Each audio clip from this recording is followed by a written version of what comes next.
Thank you for tuning into my channel once again. My name is Brother Down, and my channel is Brother Down Audio Reading.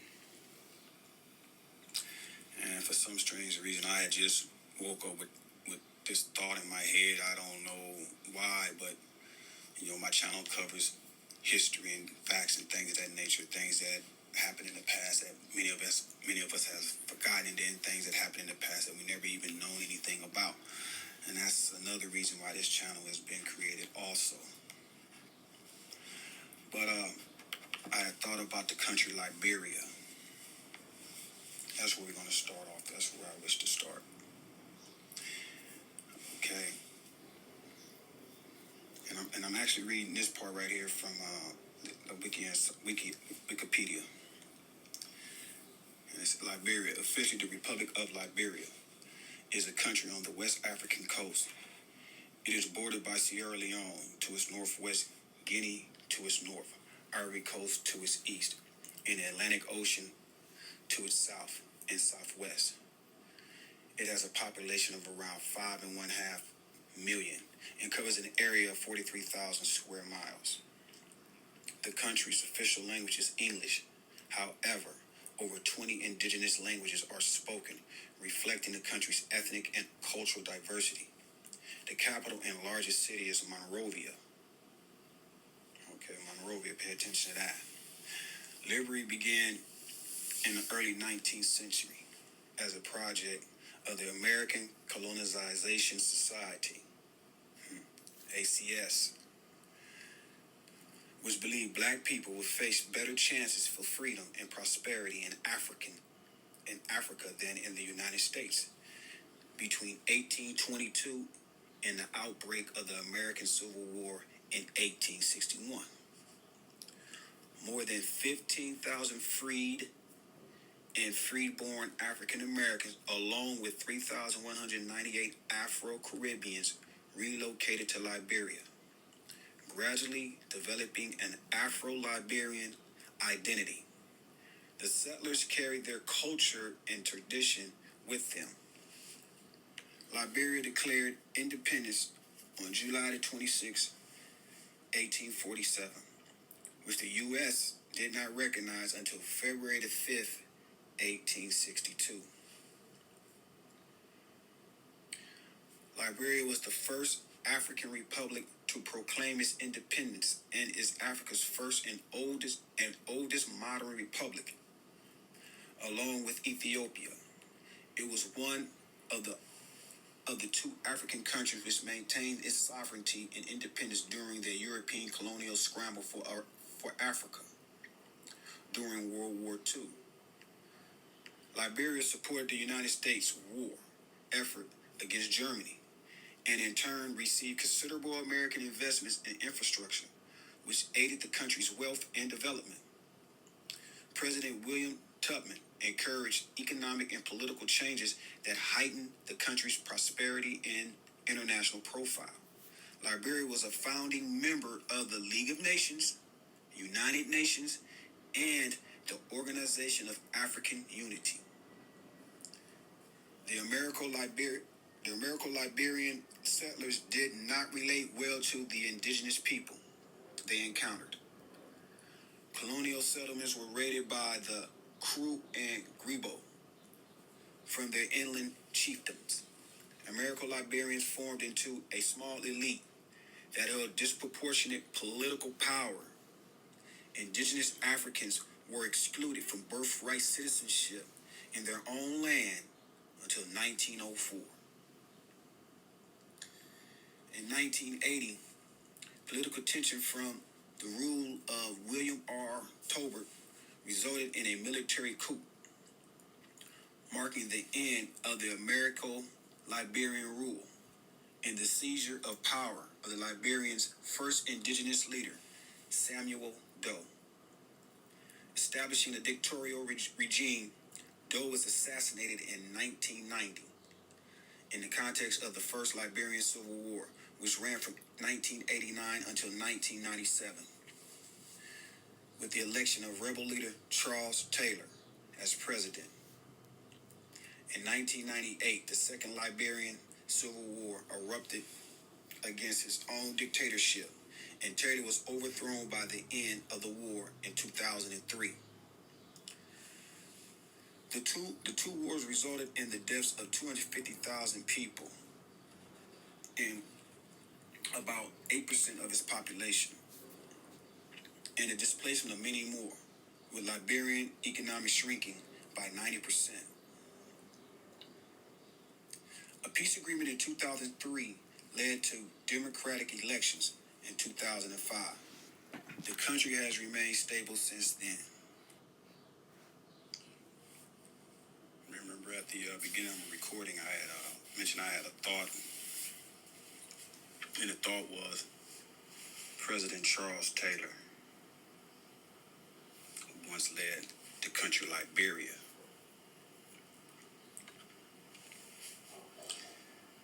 Many know about this guy, Charles Taylor, and many don't. I know many of my individual friends I know never even heard of him. But it just goes to show you how much they can slide things under history, as far as changing the narrative. That's what I'm going to say. This man was atrocious. So let's read up on him. Matter of fact, this information that I'm reading from right now is out of the actual Wikipedia, but I know much more about him too from just constantly reading. But he came to my mind, and I just wanted to just touch on him before I get up out of here. Charles Taylor was born in Arthington, a town near the capital Monrovia, Liberia, on January 28, 1948, to Nelson and Yasa Zoe Louise Taylor. He attended the Newman School in his early years. He took the name Ganke later on, possibly to please and gain favor with indigenous Liberians. His mother was a member of the Gola ethnic group, part of the 95% of the people who are indigenous to Liberia. According to most reports, his father was an Americo-Liberian who worked as a teacher, sharecropper, lawyer, and judge. Taylor earned a degree at Bentley College in the United States before returning to Liberia to work in the government of Samuel Doe. After being removed for embezzlement and imprisoned by President Doe, Taylor escaped prison in 1989. He eventually arrived in Libya, where he was trained as a guerrilla fighter.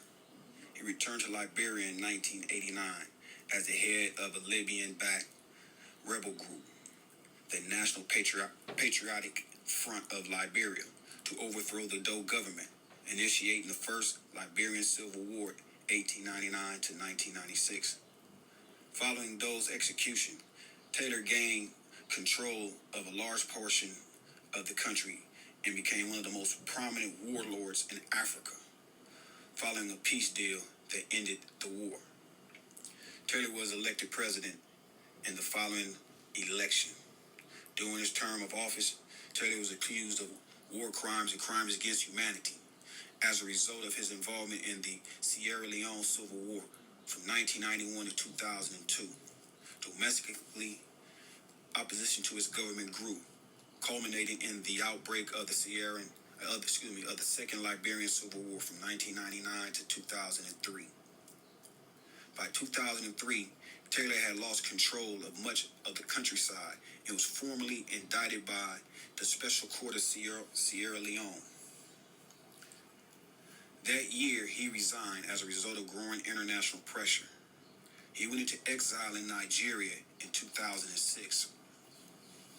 The newly elected president of Liberia, Ellen John Sirleaf, formally requested his extradition.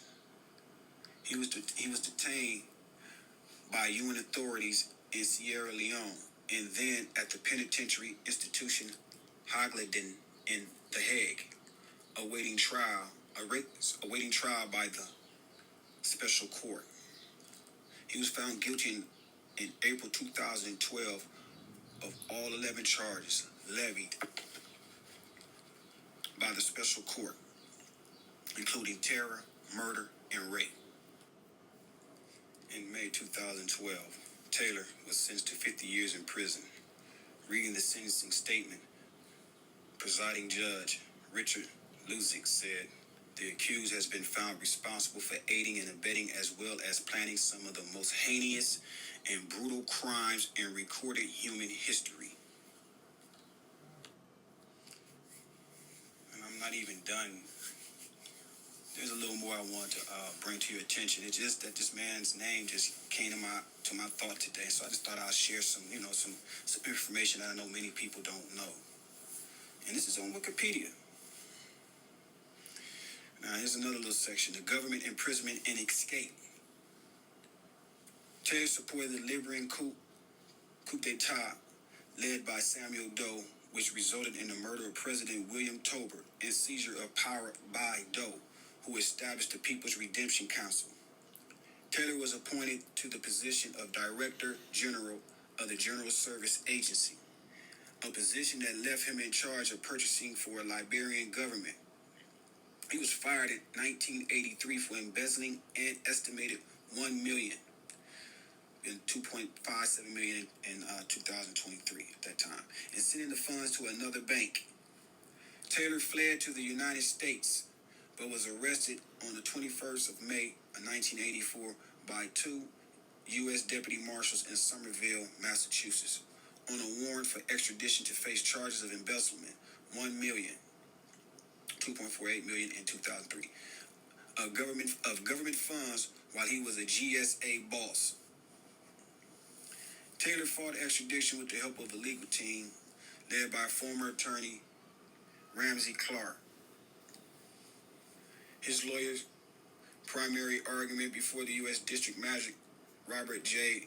Giacomo stated that his alleged acts of law-breaking in Liberia were political rather than criminal in nature, and that the next extradition treaty between the two Republicans had lapsed. Assistant U.S. Attorney Richard G. Stearns argued that Liberia wished to charge Taylor with theft in office rather than with political crimes. Stearns' arguments were reinforced by Liberian wished to charge Taylor with theft in office rather than political crimes. Stearns' arguments were reinforced by Liberian Justice Minister Jenkins Scott, who flew to the United States to testify to the proceedings. Taylor was detained at Plymouth County Correctional Facility. Excuse me.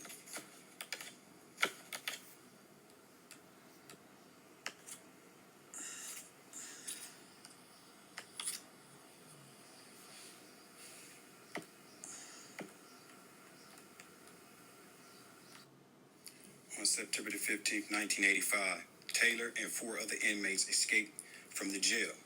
2 days later, the Boston Globe reported that they saw through a bar covering a window in a dormitory room, after which they lowered themselves 20 feet on a knotted sheet and escaped into nearby woods by climbing a fence. Shortly thereafter, Taylor and two other escapees were met at nearby Jordan Hospital by Taylor's wife, Enid, and Taylor's sister-in-law, Lucia Holmes Towe. They drove a getaway car to Staten Island in New York, where Taylor disappeared. All four of Taylor's fellow escapees, as well as Enid Towe, were later apprehended. In July 2009, Taylor claimed at his trial that U.S. CIA agents had helped him escape from the maximum security prison in Boston in 1985. This was during his trial by the UN-backed Special Court for Sierra Leone in The Hague. The U.S. Defense Intelligence Agency confirmed that Taylor first started working with the U.S. intelligence in the 1980s, but refused to give details of his role or U.S. actions, citing national security. I'm almost done.